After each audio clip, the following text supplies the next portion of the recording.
Hey everyone, it's Ben. Welcome to Watchbots Prime.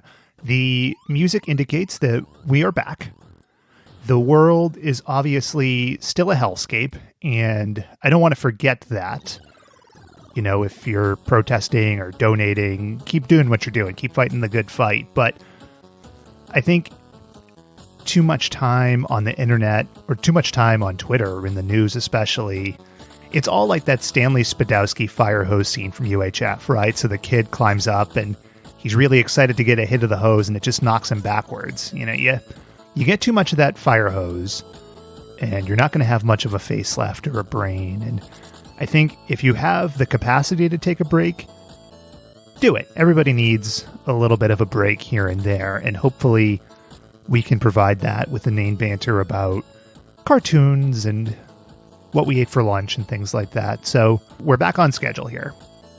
Speaking of things on the schedule, I just saw today that Netflix is putting out on July 1st a new Unsolved Mysteries. And this sort of piqued my interest because I loved Unsolved Mysteries as a kid, grew up on it. And it's back on Pluto. Pluto does a 24-hour-a-day stream of all the old stuff, which is great. It's on Tubi, you know, if you have favorite Unsolved Mystery episodes. I love the Robert Stack version. Robert Stack, perfect in the role. He is the subject of my most enduring Wikipedia edit. Let's see if you can find that one out.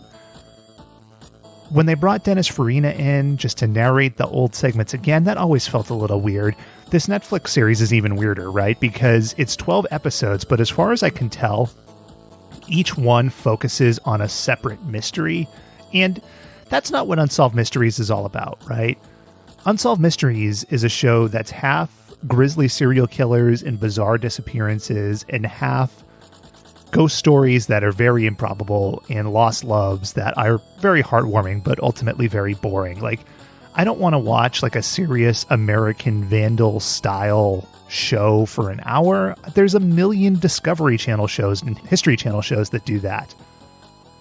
Give me Whacker, damn it. Give me bizarre attacks and people losing their heads and bizarre notes. I want the Zodiac Killer. I don't know, the Grand Canyon goat, which I'm certainly not making up. So I don't know.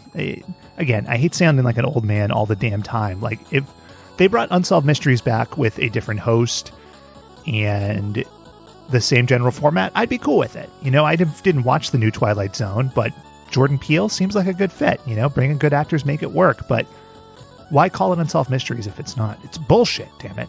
Makes me upset. I also this week started one of the geekier ventures I've ever done, and as the host of a cartoon nostalgia podcast, that's probably saying something.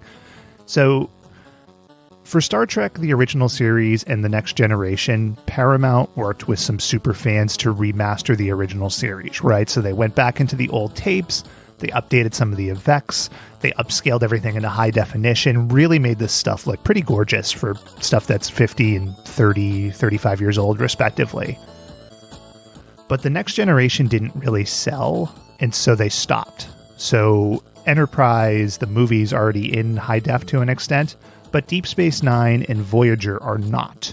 So as I am slowly making my way through Next Generation, I downloaded both a quote-unquote legal copy of Deep Space Nine and an artificial intelligence video upscaler, and I'm using the power of technology to force that standard definition up to high def. It's not perfect because I am not a film editor, but it looks pretty good. It takes a long time, and I will probably quit on it, but I think just in the midst of everything going on and a quarantine that is lifting but is still fairly locked down, I needed this kind of task to be able to think about, put a little time into, and ultimately let the computer do the rest. So if it goes well, maybe I'll put it out on the internet for people to quote-unquote legally download. I don't know. Maybe I'll stop after 3 episodes. I feel like that's the theme of most of my projects. We'll see. Because we took last week off, we wanted to come back with a banger.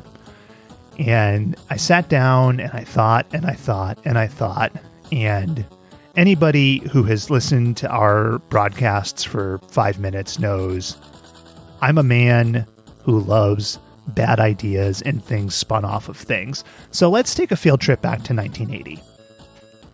You're sitting down, your favorite primetime show, Happy Days, is on. You got the Fonz in his mid-30s. He's still there.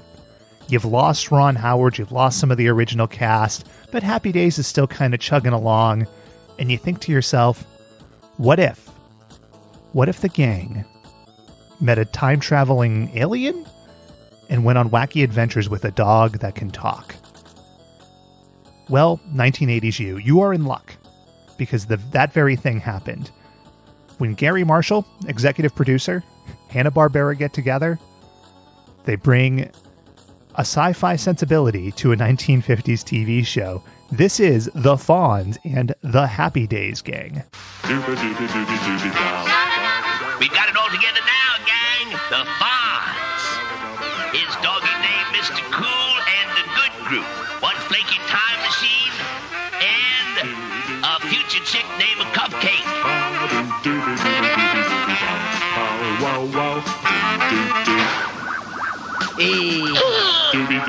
So that's the song, but there's even a pre-song. This is like the ultimate bad idea license show. I cannot fathom who thought this was a good idea. Well, I can fathom Gary Marshall and his bean counters, as it were, but this is truly bizarre. Never at any point did I watch Happy Days and think, you know what? I would love to see this guy in a prehistoric setting, but here we are. It's truly wild stuff. Now, the episode that we watched is the first ever episode, and keep that in mind as we talk through it, because the context of it is that there really is no context. The show just kind of exists. It's amazing. You know, I had a good time watching it. Hopefully we'll have a good time talking about it, and hopefully you will have a good time listening to it. As always, we want to hear from you. Email at WatchbotsPod, Twitter at WatchbotsPod. Hit us up with, I don't know, whatever bullshit you want. We're not too picky about these things. But that's coming Monday. That is probably enough rambling for today. Getting back into the swing of things here. So this has been I Am Out of Here. Have a good one. Hopefully things are okay where you are. And we will talk to you on Monday.